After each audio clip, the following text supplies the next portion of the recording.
देवघर त्रिकुटी पहाड़ पर बसने वाले हनुमान यानी यह बंदर इन दिनों खुद संकट काल से गुजर रहे हैं। इनके सामने खाने के लाले पड़ रहे। ऐसा क्यों, समझते हैं।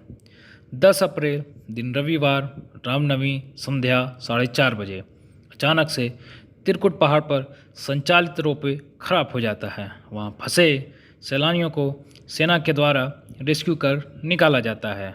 बाद में पूरा देश इसे अपनी आंखों से देखा। बचाव कार्य में 2 सैलानियों की जान भी चली जाती है। हम सब ने इसे लाइव देखा। जांच के नाम पर रोपवे और पूरा त्रिकुट पहाड़ को सील कर दिया गया। हालांकि आज तक हुई जांच टीम त्रिकुटी पहाड़ के तलहटी तक भी नहीं पहुंची है। पहाड़ की चोटी तो दूर की बात है, रोपवे के बंद होने से सैलानियों का पहाड़ी पर पहुंचना पूरी तरह बंद हो गया है। देवघर दुमका रोड पर स्थित यह त्रिकुटी पहाड़ पर पूरे देश से बड़ी संख्या में सैलानी यहाँ आए दिन पहुँचते रहते हैं। ऐसे में चाय बेचने वाले से लेकर गाइड और अन्य तमाम तरह का रोजगार यहाँ मिलता है। इसी में से एक चना बेचने वाले भी होते हैं जिनका सीधा नाता इन बंदरों से है और बंदर और पर्यटक के बीच एक पुल का काम भी करते हैं। पिछले 10 साल से चल रहे सुधीर मंडल नाम के एक युवक बताते हैं, आम दिनों से कम 4 से 5 किलो चना बेच लेते हैं और खिलाते भी हैं।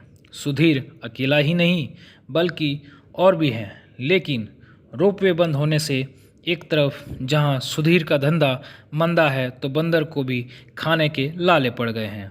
क्यों आश्रित हैं बंदर? दरअसल ये समझने वाली बात है।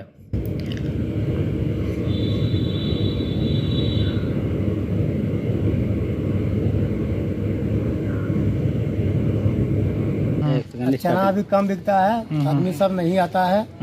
हमें बिक रहा है, कमे में संसार गुजर पार कर रहे हैं। सामान्य ऐसे अभी 150-200 रुपया बेचते हैं। अब पहले तो भी 400-500 1000 रुपया बेचते थे। कितना किलो अभी नहीं बिकता है, अभी 2 किलो 1.5 किलो करता है, किलो बिकता था। बंदरों के लिए त्रिकुट पहाड़ भी खाने के लिहाज से सुरक्षित स्थान युगों से रहा है, लेकिन रोपवे बंद होने से अब पर्याप्त मात्रा में चना उन्हें नहीं मिल रहा। हालांकि वन विभाग की ओर से देखरेख के लिए व्यवस्था की जा रही है। वन विभाग की कर्मी ललित मंडल हर रोज़ 12 से 15 किलो चना इन्हें खिला रहे हैं। उनका दावा है कि हर रोज़ 2 से 3 बार आते हैं, लेकिन वे भी स्वीकारते हैं कि विभाग की ओर से वितरित किया चना काफ़ी नहीं है। फॉरेस्ट डिपार्टमेंट से 15 केजी डेली चना हम लोग खिलाते हैं। जैसे पहले टूरिस्ट लोग आते थे ना, वो लोग अपना सर से कुछ नहीं 10 रुपये 5 रुपये खिला के तो कम से कम जाते थे वो लोग ना। अभी इस घटना होने के बाद ना अभी बंदर लोग का काफ़ी दिक्कत हो रहा है। काफ़ी इसी तरह नहीं लगता कि मैंने कि जैसे कोई पहले इतना टूरिस्ट लोग आते थे यहाँ पर कि उस तरह का अभी कमने के बाद हम लोग भी तो प्रभाव पड़ जाता है ना।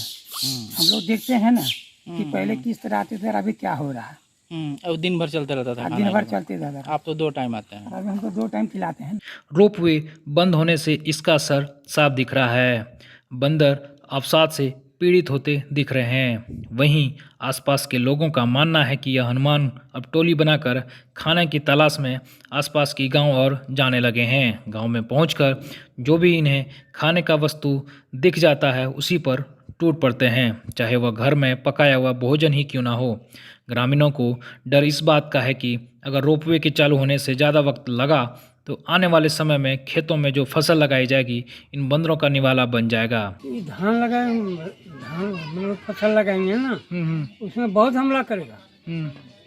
हमारा जमीन बहुत सा पड़ती है और जो भी रोपा करते हैं समूचे दिन बैठ के वो रहते हैं। गाँव की तरफ चला गया है। गांव तरफ चला गया है। क्या करता है लोग वहाँ जाके? घर में बनाया हुआ भोजन खा रहा है। अच्छा, फल सब्जी एक स्थिति क्यों है? जो बंद हो गया ना, इसके चलते जा रहा है। यहाँ भोजन उसको मिलता था हर समय, अभी नहीं मिल रहा। अभी नहीं मिल रहा है।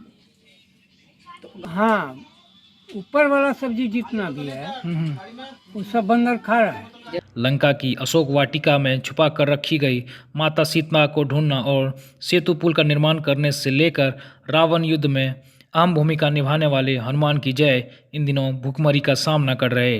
अब देखना यह है कि न्यायिक पेज में फंसा रोपवे कब शुरू होता है।